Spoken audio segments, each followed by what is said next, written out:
நீலகிரி மாவட்டத்தில் அதிமுக கழக பொதுச் செயலாளர் எடப்பாடி பழனிசாமி அவர்களின் பிறந்தநாள் விழாவை முன்னிட்டு கடந்த மே 12ஆம் தேதி நீலகிரி மாவட்ட அஇஅதிமுக கழகம் மற்றும் ஸ்ரீ கிருஷ்ணா ஸ்போர்ட்ஸ் கிளப் கப்பச்சி இணைந்து நடத்திய மாவட்ட அளவிலான ஜூனியர் சீனியர்களுக்கான கால்பந்து போட்டி மற்றும் மாவட்ட அளவிலான பூப்பந்து போட்டி துவக்கப்பட்டு கடந்த ஒரு மாத காலமாக போட்டிகள் நடைபெற்று வந்த நிலையில் இறுதிப் போட்டி கப்பச்சி ஊர் மைதானத்தில் நடைபெற்றது. இப்போட்டியில் மாவட்ட கழக செயலாளர் கப்பச்சி வினோத் சிறப்பு விருந்தினராக கலந்து கொண்டு வெற்றி பெற்ற வீரர்களுக்கு வெற்றி கோப்பையையும் சிறந்த வீரர்களுக்கும் வெற்றி பெற்ற அணியினருக்கும் ஊக்கத்தொகையையும் வழங்கி கௌரவித்தார். மேலும் ஸ்ரீ கிருஷ்ணா ஸ்போர்ட்ஸ் கிளப்புக்கு அதிமுக சார்பில் ரூபாய் 1.5 லட்சம் வழங்கப்பட்டது. தொடர்ந்து 10ஆம் வகுப்பு 12ஆம் வகுப்பு தேர்வில் அதிக மதிப்பெண் பெற்று முதல் 3 இடங்கள் பிடித்த மாணவ மாணவியருக்கு பரிசுகள் வழங்கி கௌரவித்தார்.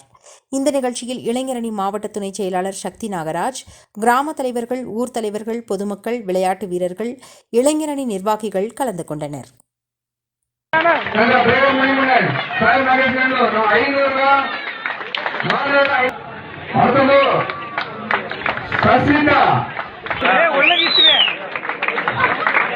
ಕ್ಯಾಶ್ ಪ್ರೈಸ್ ಅನ್ನಂಗ ಯುನಪಣ್ಣ ನಾವು ಕ್ಯಾಶ್ ಪ್ರೈಸ್ ಬೇರೆ ತಮ್ಮನ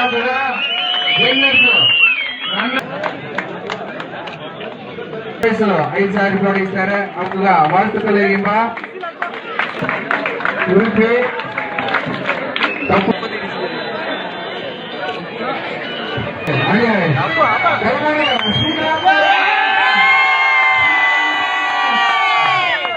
ராகம் டிவி யூடியூப் பக்கத்தை சப்ஸ்கிரைப் செய்யுங்கள்.